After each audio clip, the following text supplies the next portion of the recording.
আজকে এমন একটা রান্না করলাম যেটা ভীষণই টেস্টি, ঝাল ঝাল এবং হেলদি। তো কি রান্না করেছি দেখতে হলে পুরো ব্লগটা দেখতে হবে। হ্যালো এভরিওয়ান, আমি পূজা। চলে এলাম নতুন আরেকটি ব্লগ নিয়ে। আশা করি আজকের ব্লগটা আপনাদের ভালো লাগবে। তো আজকের রান্নাটা একটু স্পেশাল, একটু অন্যরকম। সবাই জানি না এই খাবারটা খেতে পছন্দ করবে কিনা, কিন্তু আমার জন্য বেশ একটা খাবার এবং হেলদি, অবশ্যই হেলদি। কেন?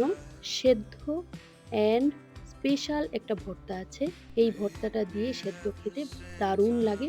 অনেকেই খায়, তবে আমরা বাঙালিরা একটু কম খাই এটা। তো ঠিক আছে, চলুন দেখি। এদিকে আমি করলা সেদ্ধ বসিয়েছি, সাথে কিছু বরবটি সেদ্ধ করতে দিয়ে দেব, কাঁচা লঙ্কা আর রসুন সেদ্ধ করতে দিয়ে দেব। ব্যাস, এবার একটু নুন দিয়ে ভালো করে সেদ্ধ করে নেব। তো এই হলো একটা ইনগ্রিডিয়েন্ট, যে স্পেশাল রান্নাটা। তো বাকি ইনগ্রিডিয়েন্ট আছে। তো আর রান্না করছি মাছ, যেটা একটু স্পেশাল, গরমের জন্য হালকা পাতলা একটা রান্না। খেলে কখনোই পেটের গ্যাস, অম্বল কিছুই হবে না, পেটকে ঠান্ডা রাখবে। আর এই হলো স্পেশাল মশলাটা। এটা হলো মৌরি বাটা। এটা হলো মৌরি গুঁড়া করে রেখেছি, যাতে ঝটপট কোনো রান্না বান্না করলে আমি তাড়াতাড়ি করে পেঁয়াজ বা এমনি নর্মাল কাঁচা লঙ্কা আদার সাথে ব্লেন্ড করে নিতে পারি, মশলাটা রেডি করে নিতে। তো মৌরি গুঁড়ো বা মৌরিটা খাওয়া ভীষণই হেলদি, ফেনেল সিড যাকে বলে, অনেকে মিষ্টি জিরাও বলে থাকে। আর এই যে আমার সেদ্ধটা কমপ্লিট। তো চান করে এসেছি, তার জন্য মাথায় গামছাটা এখনো আছে, কিছু মনে করবেন না। আর প্রচন্ড পরিমাণ গরম। আর গরমে আর কি মানে রান্না বান্না করব, তাই তো বুঝতে পারছি না। আর গরমের স্পেশাল ড্রেস হলো নাইটি, এছাড়া তো আর চলে না। তো আমরা হাউস ওয়াইফদের বাড়িতে তো থাকি বটে, কিন্তু গরমে রান্না বান্না করতে ভীষণই কষ্ট হয়। নাইটি আমাদের একমাত্র ভরসা।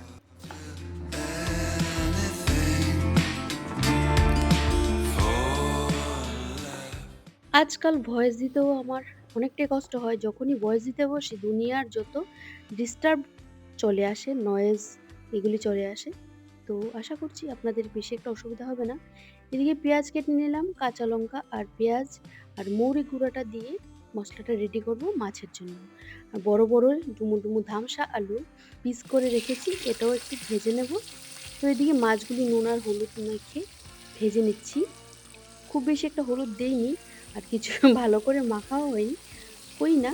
রান্না বান্না করলে এমনি আমার জন্যই তো রান্না করব, আমি আর আমার ছেলেই খাবো। তো আর তো কে খাবে না। তবে মাছ ভেজে নিলে তারপর আর কিন্তু বোঝা যাবে না যে কতটুকু হলুদ দিয়েছি, কতটুকু হলুদ লাগলো। খুব একটা হলুদ দিয়ে আমি মাছ ভাজা করি না, তবে মা বলেছে একটু বেশি করে হলুদ মেখে যখন মাছ ভাজা খাবো শুধু, তখন একটু হলুদ নুন ভালো করে মেখে। আর এদিকে কালো জিরে আর তেজপাতা আর আলুটা দিয়েছি, কিন্তু ভিডিওতে তুলতে ভুলে গেছি। তো এরকম তো হয়ই, সবারই হয়, যে ভিডিও করতে করতে অনেক সময় ভিডিও অন বটনে ক্লিক করতে আমরা ভুলে যাই। তো আলু, কালো জিরা ভালো করে ভাজা হওয়ার পর বেটে রাখা মশলাটা দিয়ে নুন, হলুদ পরিমাণ মতো, কাশ্মীরি লঙ্কার গুঁড়ো যাতে সুন্দর একটা কালার হয়, কিন্তু ঝাল তো হবে না, অল্প একটু কাঁচা লঙ্কা দিয়েছি। আমার ছেলে না হলে খেতে পারবে না। আর সেদিকে স্পেশাল রান্নাটা, এটা তো খুবই ঝাল ঝাল হবে, তার জন্য ছেলের জন্য রান্নাটা করছি একটু কম ঝাল দিয়ে। তো আজকের ব্লগটা আপনাদের কেমন লাগলো অবশ্যই জানাবেন। আমি তো জানি না কবে আমার ইউটিউবটাকে গ্রো করতে পারবো, গড নোজ একমাত্র। তো ভালো করে কষানোর পর ঝোল দিয়ে দিলাম। ঝোলটা মানে মিক্সি ধুয়ে রাখা জলটা, যেটার মধ্যে অল্প অল্প মশলা লেগে থাকে। এবার মাছগুলো দিয়ে অল্প ঢেকে রেখে দেবো। তারপর ফুটে উঠলে, ভালো করে আলুটা সেদ্ধ হয়ে গেলে, তারপর তরকারিটা কমপ্লিট। আর একটু ঝোল ঝোলই থাকবে, কারণ গরমে একটু হালকা পাতলা খাবার দাবার খাওয়াই ভালো। তো এদিকে আমি সেই রান্নাটা করার জন্য পেঁয়াজ কেটে নিলাম। পেঁয়াজটাকে ভালো করে কুচি কুচি করে নেব। দুরকম, কিছু কাঁচা পেঁয়াজ আমি এটাতে দেব, আর কিছুটা ভাজবো। তার জন্য কিছুটা নিয়ে নিলাম ভাজার জন্য, বাকিটা সুন্দর করে গুঁড়ো গুঁড়ো করে নেব, হাত দিয়ে ভালো করে তুলে নেব পেঁয়াজের এগুলি, বাস।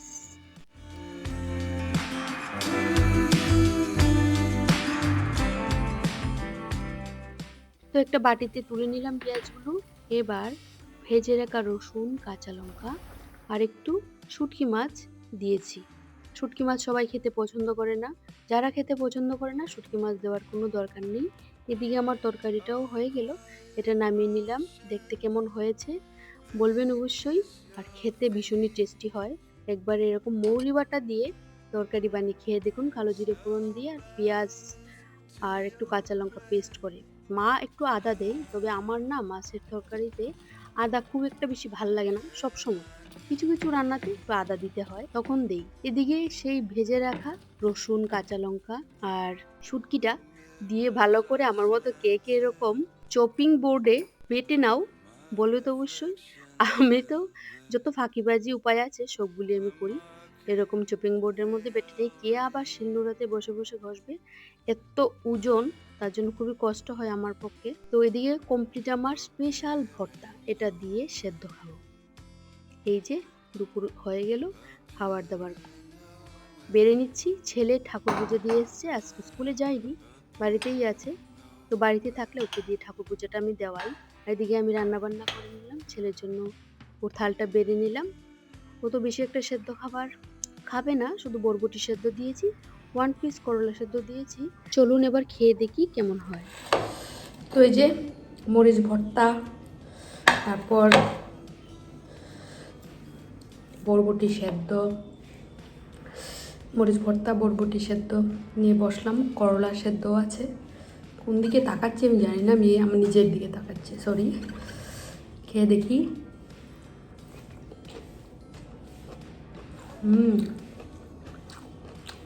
ভালো খেতে।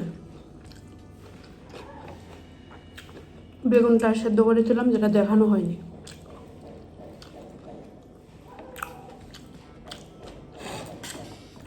ভর্তাটা এত ঝাল হয়েছে আমি কথাই বলতে পারছি না, মাথা পুরো কাজ করা বন্ধ করে দিয়েছে।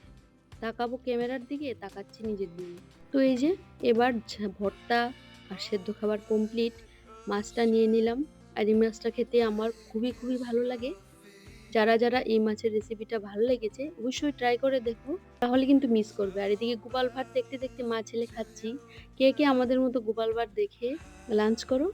হয়েছে, বৃষ্টি আসছে বাইরে, আর আমরা মা বেটু খাওয়া দাওয়া করে এখানে বেডে এসছি, শুবো, একটু রেস্ট করব। তারপর বিকেলবেলা আমরা যাব স্যারের বাড়িতে।